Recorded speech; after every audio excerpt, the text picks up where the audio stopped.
This podcast is a Radio Mike original production. Head to radiomike.com.au to find out more.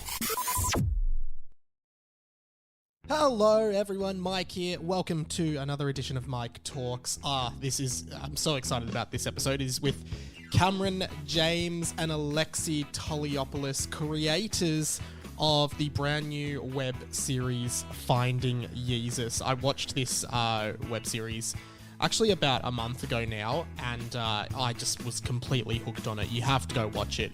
We talk about it a lot in this episode of Mike Talks, and it's incredible. It's one of the best things I've seen all year. That's why I've got them on this week. These guys were so fun to chat to, and it was cool learning more about them because they're two kind of creatives just sort of paving their own way, which is like what I'm trying to do, I suppose. So it was great learning more about their process and everything like that. Mike Talks is a little bonus version of this podcast feed, 20th Century Boy. I've had many guests on Mike Talks over the years, including Broden Kelly from Auntie Donna, who you might know, Jack Post from Hamish and Andy. I've had comedians like Ruben Solo and many, many, many more very, very cool people. So I'd love for you to check out this podcast and the Mike Talks, which is all on this feed. You can also support me on Patreon, patreon.com/RadioMike. If you like what you hear, chuck me $1. And if you like this episode, just chuck me $1, a one-off donation, paypal.me/itsradiomike. Every single dollar helps the little guys like me keep running. So yeah, if you enjoy this, please consider just chucking me $1. That would be awesome. That's enough ranting from me. I'll now go over to my fantastic and enjoyable and hilarious chat with Cam James and ALEXEI Toliopoulos.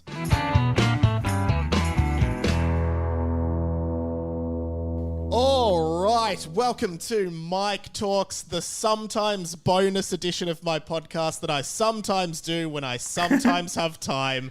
And today I have time, and I'm really excited today to be joined by Cam James and ALEXEI Toliopoulos. What did I say that right, ALEXEI? You said it beautifully, my lord. Are you Greek yourself? Pronouncing it just perfectly? I'm Italian, so you're my Mediterranean brother. But, yes. Uno fazzo, uno razzo. I thought you guys were rivals. I didn't realize that you guys were allowed to be friends. Only this time of year, every few years. There's a rivalry that comes up. I won't say why, but something goes on in the world.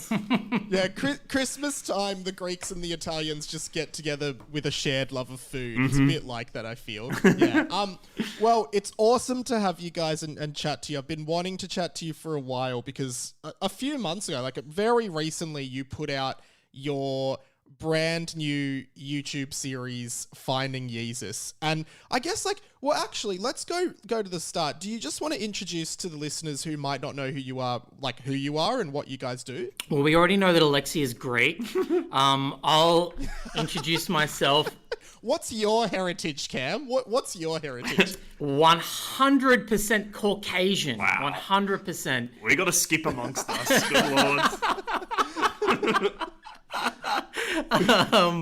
ALEXEI and I don't know how we describe ourselves these days. We used to call ourselves podcasters, but now I think we're calling ourselves documentarians. I love that term. Funny documentarians is how we're calling ourselves. Well, I was on your website just before, and you were described as investigative comedians or investigative podcasters, which, interesting. I think that's a really good way of putting it. Yeah, maybe investigative comedians is the way we'll go in future. I kind of like the sound of that. Yeah, we merge comedy with investigative journalism. We both dropped out of journalism degrees. Yeah, I did it twice. I dropped out 2 times out of a journalism degree. Yeah, From 2 different universities? Or just 2 one? different universities. Same course, different place. Wow. Did you think the second uni was going to be better for you? You're like, this one I'll finish for sure. No, I kind of knew going in that I wasn't going to make it very far. But now we've, even though we both sucked at journalism whenever that was, 10 years ago, we've now devoted our lives to researching and diving deep and investigating weird, bizarre little mysteries out there in the world and then solving them. And I think we've gotten kind of decent at it over the years. I think you've gotten great at it. Now, admittedly, I know you had 2 podcast series before you did Finding Yeezus. I haven't heard them, but it's Finding Drago and Finding Desperado, right? That is correct.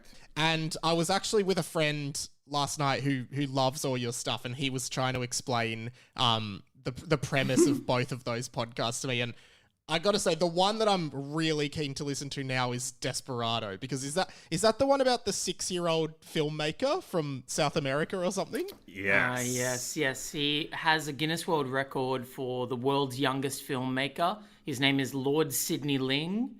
And our theory was that he was a liar, that he was a con man, essentially. We were like, this record doesn't add up. It doesn't make sense. We can't find any instance of anyone having seen this movie. I asked like every film critic that I could think of in the world, and no one had seen it. Every historian, no one had seen this film. So we're like, this is a phony. This is a phony Guinness World Record. So we had to dive in and find out for ourselves. And you do you find the answer in that podcast series? Of course, yes. Actually, we've been very lucky. We've done this 3 times now, and each time we've gotten to the bottom of the mystery and solved it. We're amazed. Yeah. When we first started doing it with Finding Drago, we really thought we would be bad at it, and we kind of were. Yeah, I'd say we get better each time because we know what we're doing. Like, when I go back and listen to Finding Drago, I'm like, and I do go back to listen to it because I'm like, that's a triumph in my life. Every day. Go back to. Every day you listen to it. But I always go like, damn, I wish we could make this again now that we know how to make these things. Yeah.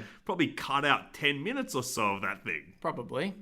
Do you reckon in the inevitable 4th entry into the Finding franchise, do you reckon if you don't solve the mystery, you'd not put it out? You'd just be like, nah, sorry guys, we're not putting this one out. It wasn't up to standard. I mean, we really thought we weren't going to solve Finding Yeezus. Yeah. We were convinced that it was going to be the one that we couldn't, get an answer to. So, we don't know. But we are working on something at the moment. And, we've had some good breakthroughs already, even though it's early days. Very early days. But I think, I don't know, like, I think that's part of it. We don't really know if we're going to get to a kind of conclusion. But so much about what we do is about finding the emotional aspect of these stories as well. So I think for us, that's just as, if not more important than like getting to some kind of plotline conclusion that is the demand of getting to the end of the mystery. It's so much about how do we satisfy the internal feelings of the audience and ourselves on that kind of journey as well. Yeah. That's our backup plan. If we don't solve it, we just go, oh, well, yeah, we just made you feel nice, so come on, you can't get too mad at us. Get that warm, fuzzy feeling. Who cares? But I do feel like that. I mean, you do resolve the Finding Yeezus thing, and circling back to that, which is just it's a 6-part series, I believe. Was it 6 parts? And produced by Grouse House, which is Auntie Donna's little side channel kind of thing. And it's amazing. Like, I watched the first step, and I was like, I just had to keep watching. And I think when I watched the first one, because they were dropping week by week, I think the second one was out, and then I finished the second one and there was no Ep 3, and I was so angry because I was like, oh, I have to know what happens next. It's so well produced, and like the story of this of this series is someone made like a browser or a game based on Kanye West that is like an RPG, and inside the game is some hidden like cult reference to, what's the name of the cult? Ascensionism. Yeah, and you guys basically try to find this mystery of the person who created this game and whether or not they're an actual cult leader. And I mean, I won't spoil it. You do find the person, and it's a fascinating journey to just see all these people and the way you uncover clues and the way you, like, the people you know in your real life, like Mark Bonanno has a connection to someone you think might be the creator, but then he ends up not being the creator but points you in the right direction. It's such a fascinating thing to watch. How did you guys first like discover the Ascensionism thing? Well, after Desperado, we were kind of like on the hunt for what possible stories could be out there. So we found like a bunch of different options, some kind of ideas. We were looking in like certain spaces, and I think video games was a space that was really interesting to us because video games are this really modern, contemporary, expressionistic art form and form of media where we felt like the urban legends in there feel so present tense, so contemporary. Like it doesn't feel like looking into the past. It feels like present day, and we hadn't done something exactly like that before. So we're looking in that space, and this was actually a story that Cameron came across. Yeah, I can't even really remember how I heard about it now. I think people were sending us mysteries after Finding Desperado and sort of saying, hey, would you look into this one, look into this one? And some of them were just like, you know, like the Zodiac Killer and stuff. And you're just like, not really our cup of tea. No, we might avoid Just that like, one. you know, most of the police in America are still trying to figure out who did that, but you guys will figure it out. Yeah. People were like, oh, there's a body that showed up in 1950s Australia called the Somerton Is that Man. the Somerton Man? No one's ever They actually cracked that. I know. We regret not looking into it now. We feel like we could have done Finding the Somerton Man. Could have been us. That could have been us who broke that one. But then I think someone must have sent this one to me, and I'm not too across video games, but I was immediately fascinated by the premise of the game, the fact that it's based on Kanye West, and then the fact that there's allegedly a cult combination with this thing. For some reason, that just grabbed me, and I just had to show it to Alexei. And Alexei's first thought was, oh, it's like the Matrix. It's like the video game is trying to suck you into it. And then we were all like, oh, okay, that's great. That's a good combination of references. Kanye, the Matrix, and a cult. I mean, that's fun. I think like what drew us in was like that spiritual aspect to this story as well. Like the ideas of, you know, who's to say religions should stop being developed now and like be created in a more modern context about the new world and all that kind of stuff, like the way that we live now. And I think those ideas, like straight away, like they sang stylistically, this should look like the freaking Matrix. And so very, very quickly after Cam presented the story, we're like, this is the one we have to go for. It's so exciting, like how we're going to get to make this thing look, sound, feel. And there are a lot of really cool visual effects in the series itself that are often used for comedy, and it is a comedy. Like it the whole thing is so funny. It is interesting because it's kind of like the perfect storm with the internet, where like this mystery, like you really don't know who's behind a lot of memes and whatever on the internet. It's such an anonymous medium, so. It's so amazing because so many people have been trying to find out this for so long, and you guys just kind of come along with a bit of funding from the ABC and just end up doing it.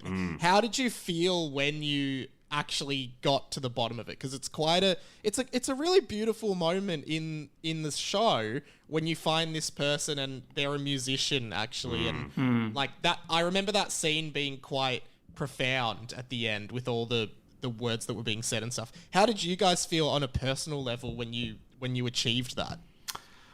Man, it was unreal. Like, because truly, I cannot overstate, understate, whatever state I need to say. Like how State of New South Wales. Yeah, and Victoria, we worked there quite a bit. But I really did not expect that we would solve this one because so many people had tried before. The previous two mysteries that we'd solved, no one had ever pulled at that thread. Like there'd been no research, no journalistic articles, almost nothing at all on those stories. And we were the only people to ever like tackle them. This one, like, you know, probably hundreds, maybe thousands of people had some kind of crack at it. And I always thought like, well, this is us going to another level. We're doing a bigger mystery that people have tried.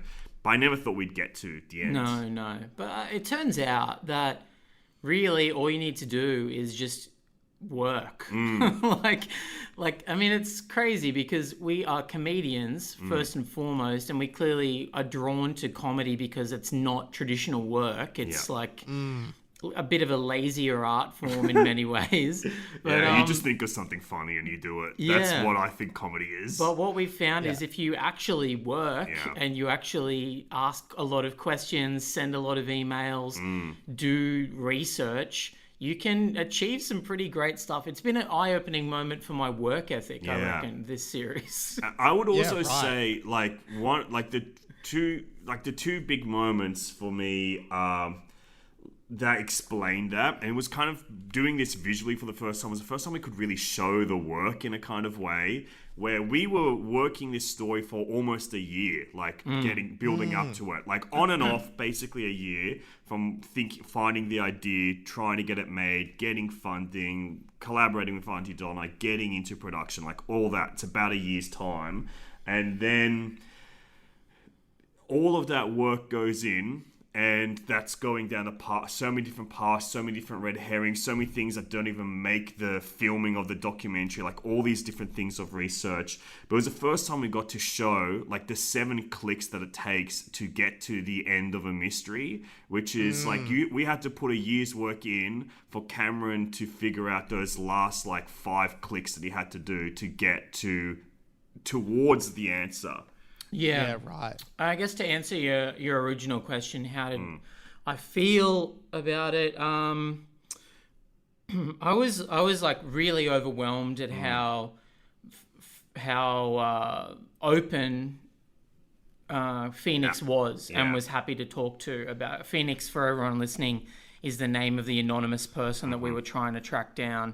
The pseudonym, if you will. Yeah, I was so overwhelmed by how open they were and how willing they were to talk to us. And I mean, they had no reason to. It's not like they knew who we were or anything like that. It was just like something clicked. It was the right time in their life, the right time in our life, and we just met like friends almost and just kind of started a friendship. So it was a pretty special kind of moment. Yeah, I can't really explain it. And I still remember that moment of like actually hearing and finding out we were going to get to the end, because it's all on camera, and we kind of went into this interview with someone who was the furthest we thought we'd get, and even getting that far we were like flummoxed by it.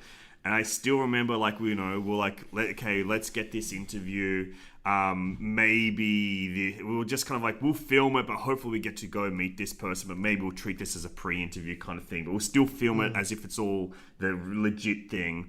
I just remember I've got my notepad out, like writing the notes, and this subject does the big reveal, and Cameron's face like drops, like he's like wide-eyed. I'm taking the notes, and it takes me a second to I see the answer written before I hear it, like my hands written down the stuff, and I see it. I'm like, oh my god, what the fuck? Like, just there was such a huge moment that like, just a really weird, vivid memory for me of like just interpreting how it happened.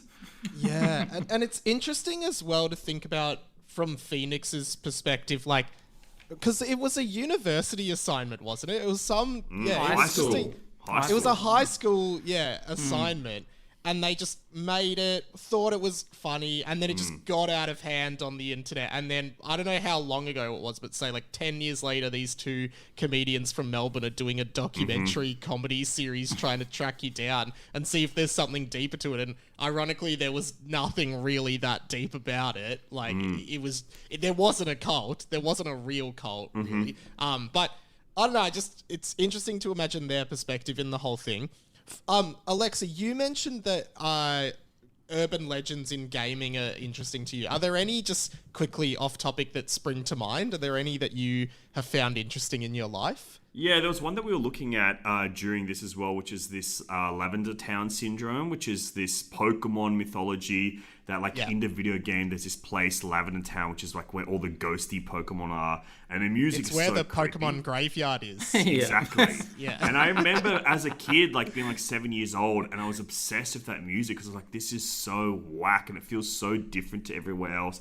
It's like a part in the game that genuinely has atmosphere, and I think that always stuck with me. So reading about this Lavender Town syndrome years later, where there's this urban legend that music drove children to, commit suicide. I just thought that was such I didn't believe it. I didn't think it was real, but I thought that was great, like universe building storytelling that people and fans out there in the world had constructed. And I thought that was kind of magnificent because you don't really have that so much anymore in other art forms, like, you know, the way that the urban legends around like freaking Wizard of Oz or Two Men and a Baby or anything where someone's like, you can see a ghost in this movie or whatever. You don't see that in other mediums anymore, and I think that's one that's key. Like, so much of the gaming experience is very personal and very intimate relationship because you're essentially like role-playing and living in that world that they've created. So the relationships are quite deep with like players, and they have to kind of build their own story world, you know? They feel that push to create around it. The other one that we kind of briefly touched on at the start of Yeezus is the Polybius arcade game. The story behind that one, that's one of my favorites, and it's kind of been proven now to be a hoax, but it's just such a great story. It's like, the story is that in the 1980s in Seattle at a video game arcade where kids would go and play like Street Fighter and all that kind of stuff. They'd put coins in the arcade machines and stand around. The story goes that there was a new arcade game that showed up. It's called Polybius, and it was an entirely black box with no markings on it anywhere. And when kids played it, they would have seizures and they would have to go to hospital. And then one day, all of a sudden, a bunch of military people came in and took the machine away.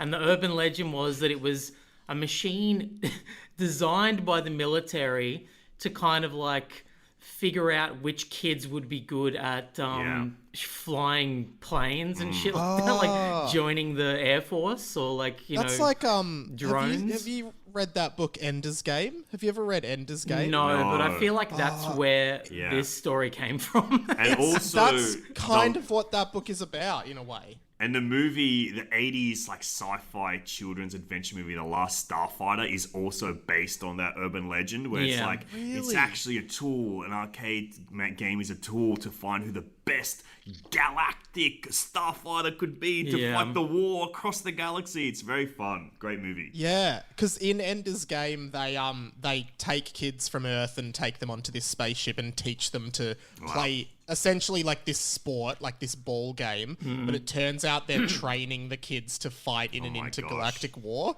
Oh, great. It's a really good, it's a good sci-fi book.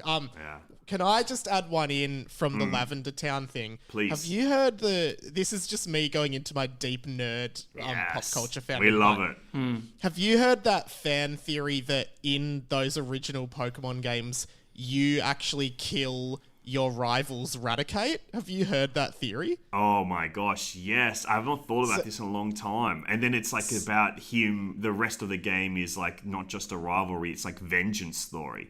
Yeah, so Cam, if you're not familiar, like you have a rival in the game and you battle him at various points, and he's got a Rattata, which is a Pokemon, and then it evolves into a Raticate, and then you fight him. And then the next time you meet him, he's in Lavender Town outside the Pokemon graveyard, and he comes up to you and he's like, he wants to battle you. And now he doesn't have the Raticate anymore. And like the theory is that he was at the Pokemon graveyard mourning his Raticate that you killed in the last battle accidentally. And I actually buy into that. I love those fan theories. I think it's great, It's so funny. because the Pokemon games are pretty bare bones. I think like that all this stuff built into them, it just is like, it's the storytelling. Like that proves like what a bare bones story can do. You have to put your own work in, and it makes something really interesting and beautiful. Mike Talks. We'll be right back.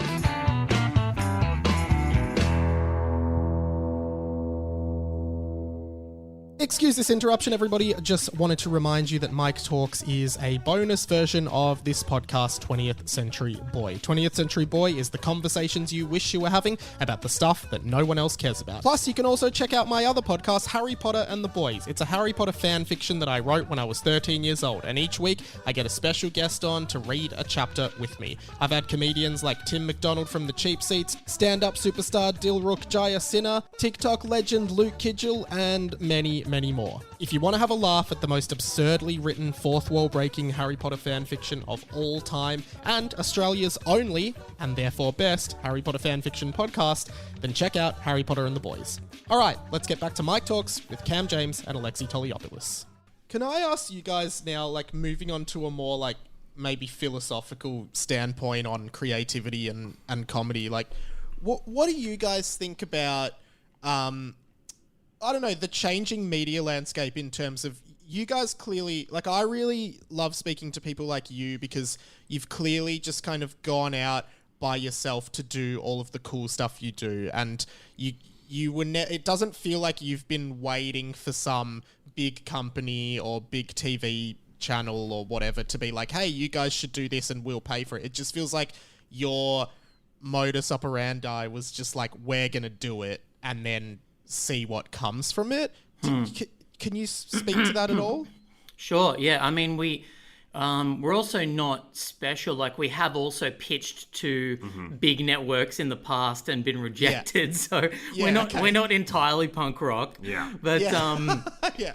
But having said that, I think the reason that we do what we do, and we've largely done it independently, is because what we do doesn't really exist outside of us. I think we've sort of made this show and this genre up. We kind of invented a job, you know. Yeah. Like, it's like there have been comedy documentaries in the past, a lot of great ones that we love. Yeah. There have been investigative journalists in the past, but there hasn't really been people doing our precise combination of those things. Yeah, and like kind of investigating like things that people don't know exist or a bit meaningless or whatever, and then finding them. Like, part of the investigation is finding the meaning in them as well, and like, you know, celebrating like weird things or create like alternative creativity outside of art. That's something that really interests us. But I think, you know, going in with like the investigative tone and the kind of like genre parody of true crime was something that was always key to us, like in discovering how to tell these stories. We sort of had to make them ourselves because we couldn't even really explain them on paper, you know. So now that we've made 3 versions of this show, we can now show it to people and go, see, this is what we make. This is what we want to make.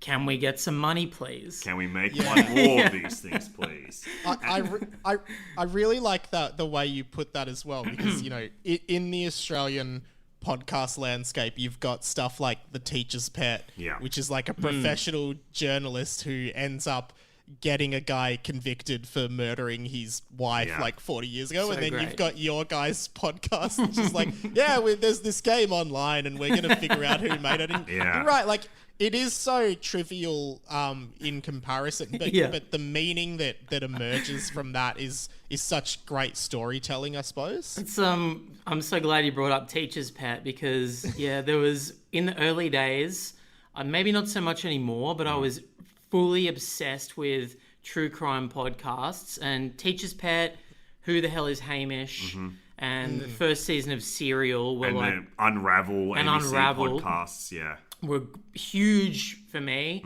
I got obsessed with all the tropes of them. I thought it was amazing, all the research and work that went into them.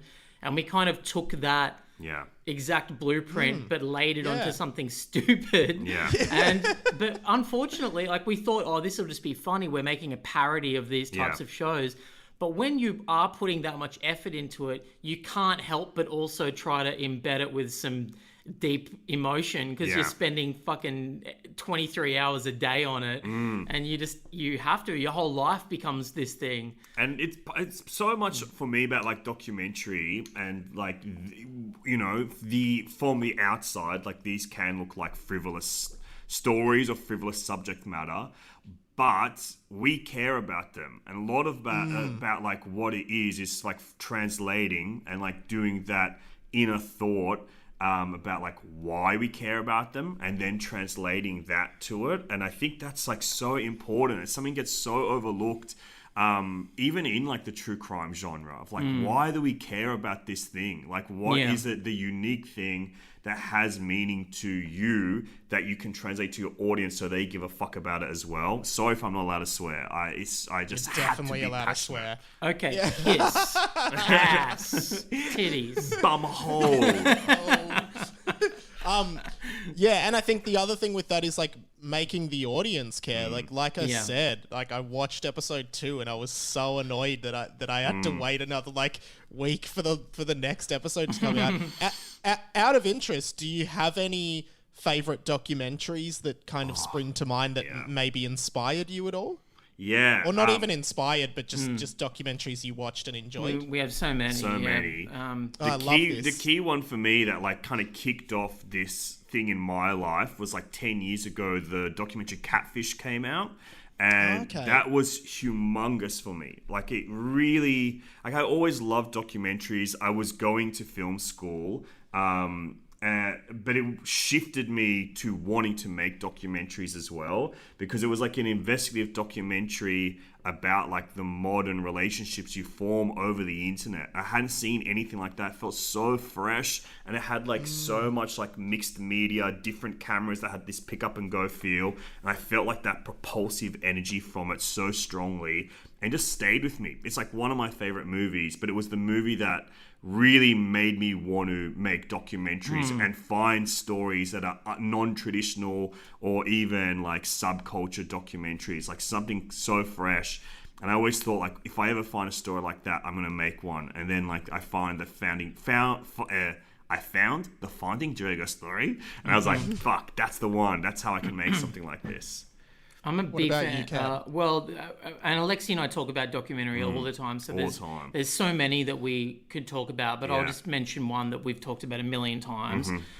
So sorry for boring you. No, I will not be bored. I'm fascinated. Like every... Alexei, you can go have a bathroom break if you want. I'm gonna go have a bath. Have a bath. Lay back. You can go lay down. We've been running the tub the entire time. Keeping it very warm, very warm. We cycle the water in and out. It's the. I wonder if you've seen it. If you haven't, I really recommend this. It's called King of Kong. Have you seen King of I've Kong? seen it, yes. It's incredible. I reckon I've seen everything Nintendo related in the world. Yeah. That is Nintendo related, and sure it's is. fucking amazing. It's incredible. Do you want to?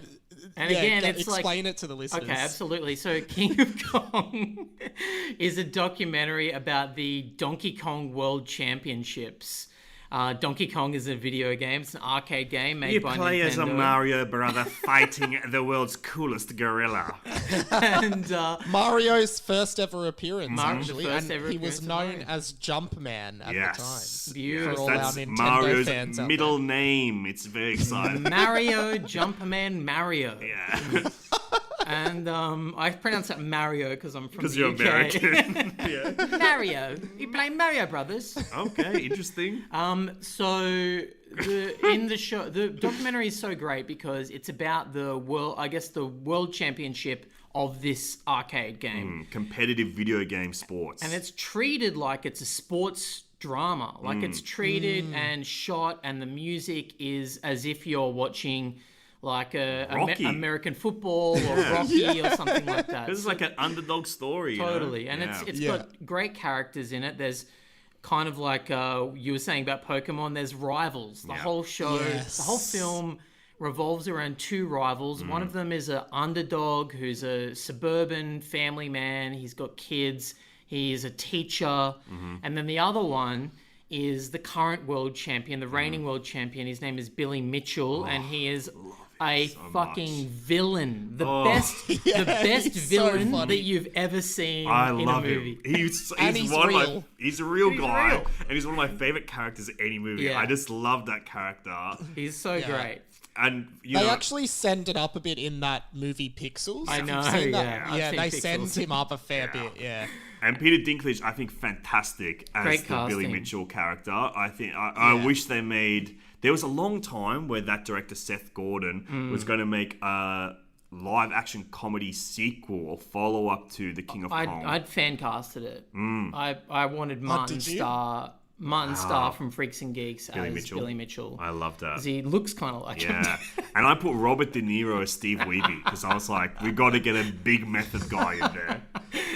You know what my favorite part in that movie is, for those who have seen it listening? Like, I can't remember what it is. Is it like the kill screen or something? We got a Donkey Kong kill screen coming up. Kill screen coming up. So this guy's going through this whole arcade and just going up to people and it's like, hey guys, just letting you know there's a kill screen coming up if you want to come and check it out. It's just the best. It's the best movie.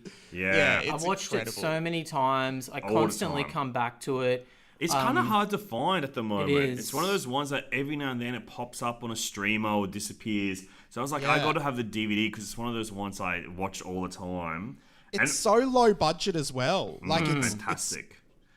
But that one was one for us. I think maybe the first time I'd seen a documentary that was using all the tropes and styles of another type of genre. You know, like it's using the Rocky format or like the style of the sports drama. And probably without that, we would never make the things that we make, because each season of our documentaries so far have been modeled on a different film genre as well. Exactly. And we've kind of taken the music and the tropes and the feeling aesthetic from those. Yeah.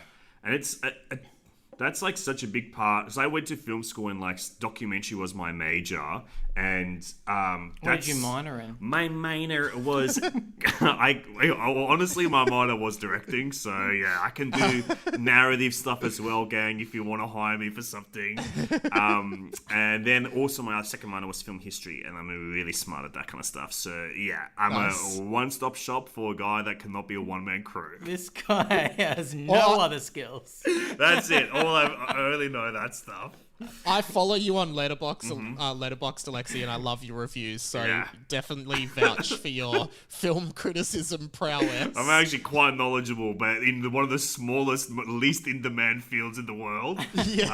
But like so much of like what I learned from there and what I took from those studies is like genre is like the best way to communicate to an audience because it's a language that they understand, and documentary is the one that I could see that the most, because you watch so many documentaries and like the access point and the way in for an audience is to like find the familiar storylines that they can apply their own narratives to.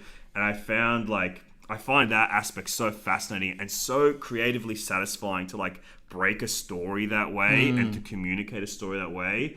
And the other one for me like that was like King of Kong was like Cameron for me, the first one where I understood that. And then there was another one that it's not very well known. It's called Dreams of a Life.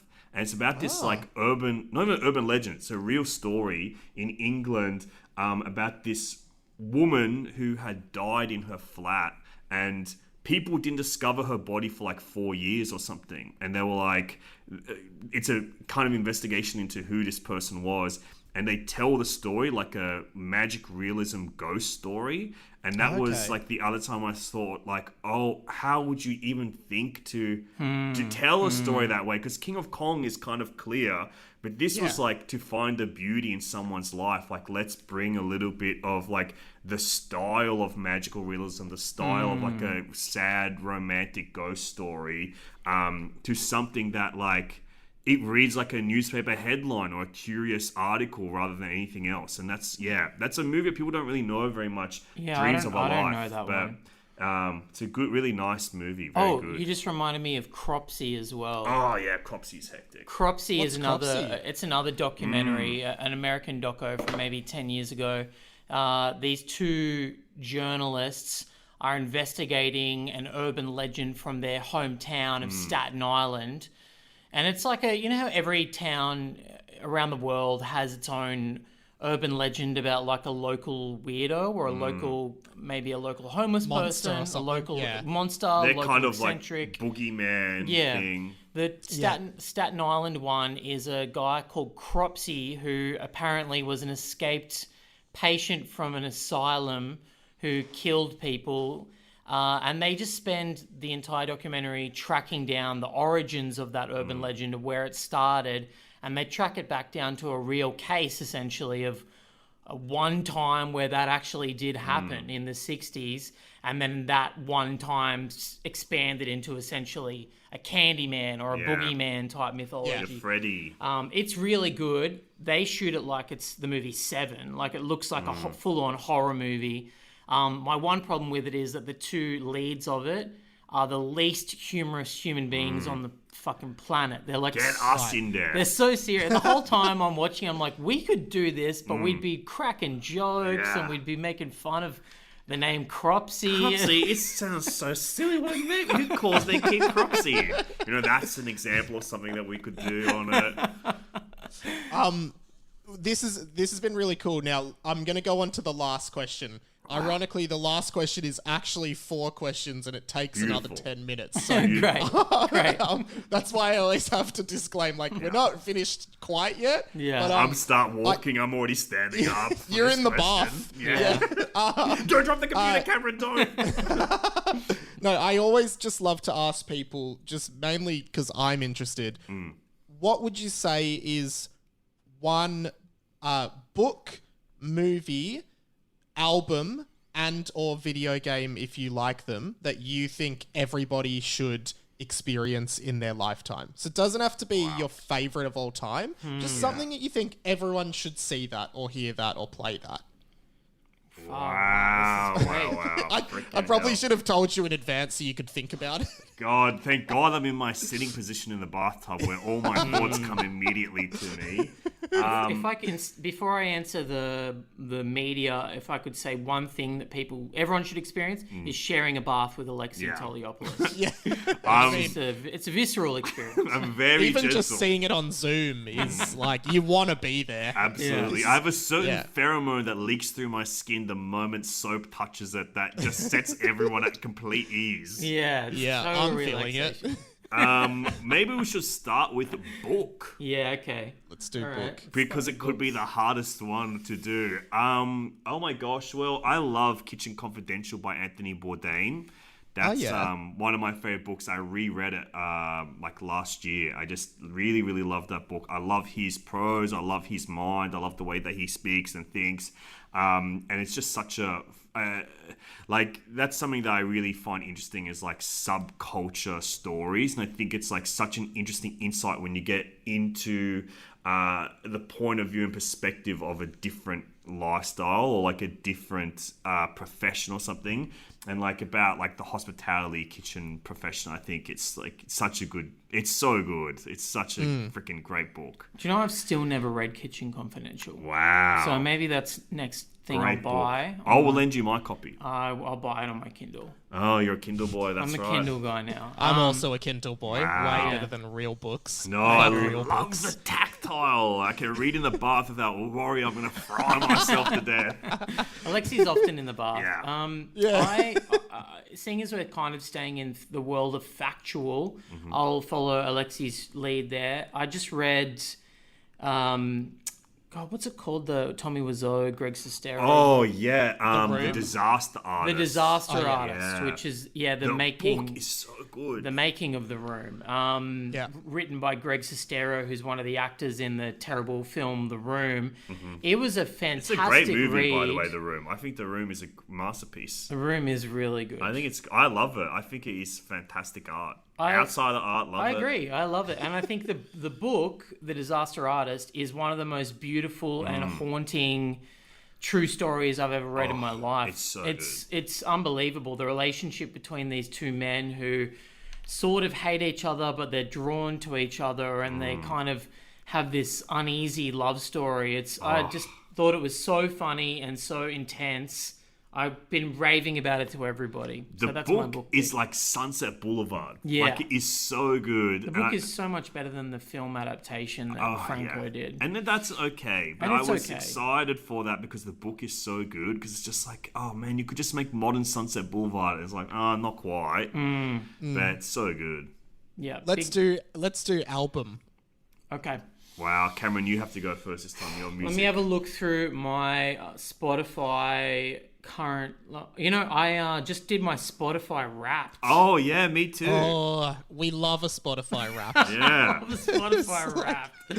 I love to know what my Spotify Wrapped was. So my top artist this year was Mac DeMarco. Wow. Yeah. So I will probably recommend Mac DeMarco's album This Old Dog because I've just clearly been listening to it a lot.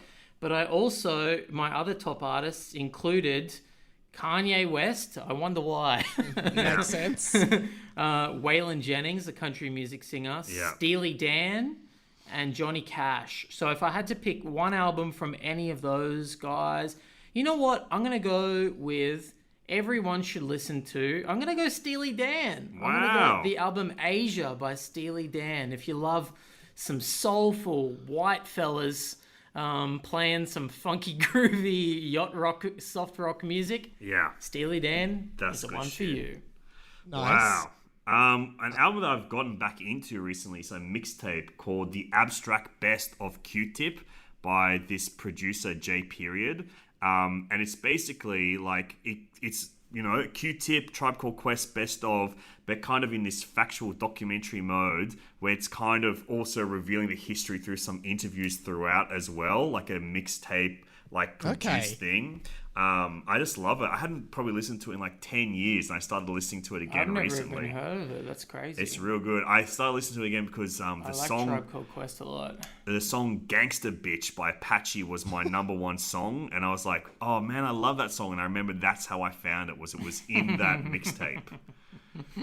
All right, let's do. We've kind of done. Let's say we've done movies with the documentary stuff, and let's do. If you play video games, what do you reckon is a video game that everyone should experience?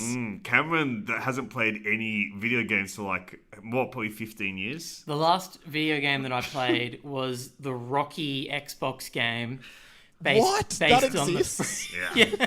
Cameron's only ever played games based on movies. Pretty much. He played the Fight Club games, Scarface, The Godfather. Those shit shovelware licensed games they used to palm out every time a movie came out. I'm not much of a gamer. It's the Bugs Life game on Nintendo 64. Yeah, it's Simpsons Racing. I mean, the Simpsons games were always really fun, but maybe that's because I just liked the Simpsons. Yeah, I'm not much of a gamer, but I will recommend the Rocky Xbox game by Ubisoft, I assume. I can't believe that exists. Because didn't Rocky come out in like the 80s? Like, why are they putting out a 70s. game like it's 20 years later? The game was it a tie-in with Rocky Balboa, the movie? No idea. Don't even think so. Because the movie Rocky Balboa features a sort of video game character of Rocky. I don't even think it's that. I think maybe they're around the same time, but I don't think so. It was a pretty fun game. I just remember being so frustrated that I could never beat Clubber Lang. Yeah, you were like, I want to run up the steps. I'm stuck in the ring fighting people. I wasn't allowed to run the steps. You wanted to do the dramatic moments. Yeah. Walking around Philadelphia, bouncing a ball, popping that little fedora around. Try and come up with jokes to tell Adrian at the pet shop. I'm actually watching just a long play on YouTube right now, and it looks horrific. I hate it, but good recommendation. Gross. Check it out if you can track it down. Pick it up, guys. So what about you, Alexei? What did I most recently play? I just played through the Mass Effect Legendary Trilogy Edition, and I loved that all over again. Thought it was fantastic. I'm big single-player role-playing game. I love story-type games. So that and Firewatch, probably like my favorites in the last few years. Love Firewatch. Play that heaps. Yeah, awesome. Oh, well, this has been great, guys. I really appreciate you taking this time to come on. It's been awesome. Like, I just had to talk to you after I watched the series, and I'm going to, over summer, listen to Drago and Desperado as well. Like, I can't wait to listen to those. Thank you. Do you guys want to just do a quick plug for like where everyone can find you individually and all the Finding shows? You can find Finding Yeezus, the most exciting web series to ever hit the internet, on youtube.com. You can find it at findingyeezus.com. Also on the Grouse House YouTube page, which is a very funny group of comedians that have the endorsement of Auntie Donna's credentials behind them. You can check it out on Grouse House. Cameron is on Instagram and Twitter at I am Cameron James. It's true, and Alexei is on both of those platforms at This Is Alexei. Also, we would just like to say thank you to you for having us on this show and for treating us with the respect of a full interview. We really appreciate it. Absolutely. Have you not had many full interviews? A lot of people joke us. They go, we got two crackpots here. And we have to go, no, we're actually very serious, smart people. No, this was awesome. After the next Finding series comes out, like, I'd love to get you on again to debunk that as well, or to just chat about it. Also, final thing, just because I've been trying to find a way to weasel this in somewhere, but I made a really dumb joke on Twitter when I can't remember, one of you tweeted out like, "Oh, we now have Finding Drago, Finding Desperado, and Finding Yeezus," and then I quote retweeted and went, "Don't forget Finding Nemo, the original entry into the Finding series." Didn't get much traction on it, but I actually thought it was quite funny. Wow. So, Hey, there's also Finding Forrester, the film starring Sean Connery, which neither of us have seen. And that I've only that's seen your one next one. scene where he goes, "You're the man now, dog." That's all I've ever seen from that one scene. Is it Connery? Yeah, "You're the man now, dog." Oh, That's my what he says to God. Forrest Whitaker. Actually, I don't know if Forrest Whitaker's in it. I just think because he says Finding Forrester. Finding Neverland as well. With, was that Johnny Depp? Yes. In Finding. The That's actually a J.M. really Barrie. good movie. No, I it's cried not. at the end It's of that. bad. It's a bad movie. I'm so sorry to let you know this way. After being so vulnerable to tell me you cried in it, I have to let you know undeserved. Didn't burn your Anyone who cried in that movie is a loser and should not be doing a podcast. He's a Fuck loser. them. You were manipulated. You were manipulated by the director. It's not a good movie. Thank you so much, guys. Don't watch Finding Neverland. Watch all the Finding series from these guys. Thank you so much, Mike.